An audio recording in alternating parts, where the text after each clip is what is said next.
광명 알프스를 아십니까? 아마도 아시는 분보다는 모르시는 분이 훨씬 많으리라 생각됩니다. 저도 이번에 찾아가게 되면서 처음 듣게 되었으니까요. 알프스 하면 대부분의 사람들이 유럽의 알프스를 떠올리는데 알프스는 유럽에만 있는 것은 아닙니다. 저도 옛날에는 유럽의 알프스만 알고 있었고 알프스에 대한 추억은 오랜 옛날 이야기지만 모두 유럽의 알프스에 관한 것입니다. 스위스의 융프라우 산이나 티트리스 산도 기억에 선하고 특히 프랑스의 세 번째로 큰 도시인 리옹 동쪽에 있으며 세계에서 가장 크다고 자랑하는 투아발레 스키장 중턱에 있는 통나무집에 머무르며 스키와 함께 보낸 일주일은 강한 추억으로 남아 있습니다. 그런데 알프스는 일본에도 있고 영남에도 있으며 광명에도 있고 제가 모르는 또 다른 곳에도 있을지 모르겠습니다. 아마도 유럽의 알프스가 너무나 유명하여 많은 사람들로부터 사랑을 받다 보니 다른 곳에도 알프스라는 이름을 붙이지 않았을까요? 이제 본론으로 돌아와서 광명 알프스 이야기를 해야겠습니다. 경기도 광명에는 달걀 모양으로 길쭉한 광명시의 서쪽에 남에서 북으로 길게 이어져 있는 5개의 산이 있는데 이들 산이 바로 광명 알프스 산입니다. 저는 금요일 아침 10시 반 15명의 고등학교 친구들과 함께 광명 알프스 5개의 산 종주를 위해 철산역을 출발했습니다. 철산역에서 남서쪽으로 500m쯤 가니 철산 배수지 공원이 나오고 조금 더 올라가니 첫 번째 산인 도문산 아래 야생화 단지가 우리 일행을 반겨줍니다. 아담한 야생화 단지에는 옥자마와 꿩이의 비름, 아직 꽃이 피지 않은 구절초도 보입니다. 도문산은 이름은 산이지만 산책하는 기분이 들게 하는 높지 않은 산이어서 몸을 풀며 산행을 시작하기에 아주 좋습니다. 쉼터에서 잠시 휴식을 취하고 도덕산에 가는 중간에 옆길로 빠지니 인공폭포와 Y자형 출렁다리가 나옵니다. 숲이 우거진 이 자그만 산에 이런 공간이 있다는 것이 참 신기합니다. 폭포에서 떨어지는 시원한 물줄기를 한참 쳐다보고 흔들리는 출렁다리를 건너니 짜릿한 기분이 느껴집니다.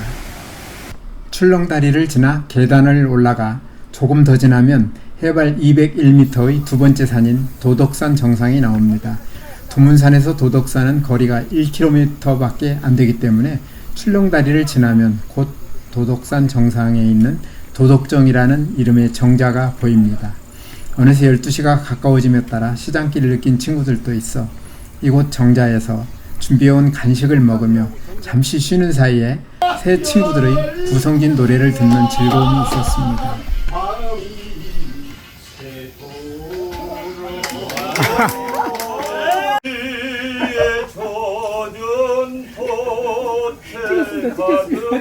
찬바람을 안고서 언제 다시 오가는 누구시네 이렇게 내 마음 깊은 거리에 찾아와 촛불 하나 이렇게. 광명 알프스의 세 번째 산인 구름산은 광명 알프스에서 가장 높은 곳으로 해발 240m입니다. 제일 높다는 산이 고작 240m라고 하니 참 야산이구나 생각하실 텐데요. 광명 알프스는 야산이 맞습니다. 도덕산에서 구름산까지는 대부분 평범해 보이는 숲길이지만 거리가 4.6km로 1시간 이상을 걸어야 하는 제법 먼 길입니다. 광명 알프스 전체 거리가 12km쯤 되니 전체의 3분의 1이 이 구간입니다. 조금 지루하게 느낄 수도 있지만 가끔은 예쁜 꽃들도 볼 수 있으며 돌이나 바위가 많지 않고 맑은 공기 마시며 대부분 흙을 밟으며 걷는 숲길이라서 같이 가는 사람과 재미난 이야기를 나누다 보면 어느새 목적지에 가까이 와 있을 수 있습니다. 우리는 도덕산을 떠난 지 1시간 반쯤 지난 1시쯤 구름산 정상에 도착했습니다. 구름산 정상에서는 맑은 날에는 서쪽 하늘 아래 멀리 인천 송도를 볼 수 있습니다. 잠시 뒤 구름 정상에 있는 정자를 내려와 우리는 네 번째 산인 해발 220m의 가악산을 향해 출발했습니다. 가악산까지는 1.9km이며 길은 지금까지 왔던 길과 크게 다르지 않습니다. 30분 뒤 우리는 가악산에 도착했습니다. 가악산 정상에 있는 정자에 오르니 인천 송도가 바라다 보이는 서쪽 전망이 멋진 모습을 보여줍니다. 가악산 정상에서는 바로 마지막 산인 해발 180m의 서독산으로 갈 것인지 아니면 광명동굴을 들러갈 것인지를 결정해야 합니다. 광명동굴이 가악산 정상에서 아래로 400m를 내려가 있기 때문인데 우리는 광명동굴을 들어가기로 했습니다. 광명동굴은 자연동굴이 아니고 버려진 폐광을 광명시가 사들여 관광지로 개발한 것입니다.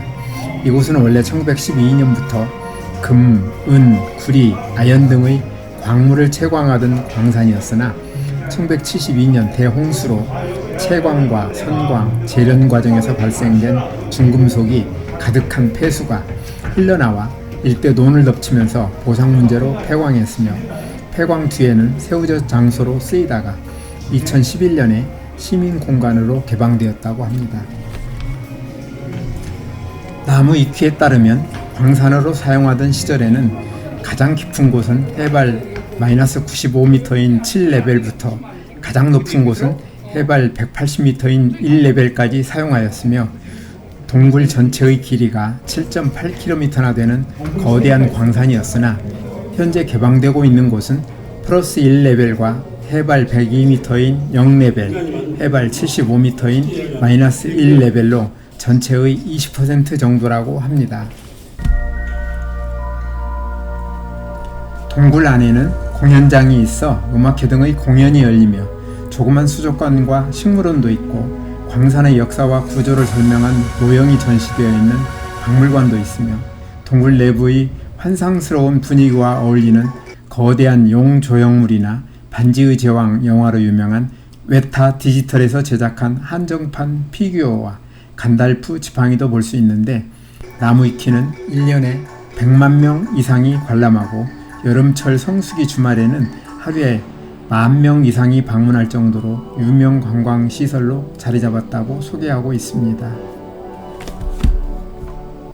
동굴을 돌아보다 보니 1955년부터 1972년까지 이곳에서 생산된 광물이 제 눈길을 끌었는데 금은 52kg, 은은 6,070kg, 구리는 1,247톤, 아연은 3,637톤으로 소개하고 있어서 이 가운데 금만 3.75g당 현재 시세 38만원으로 계산해보니 53억 원 정도밖에 되지 않아서 놀랐습니다.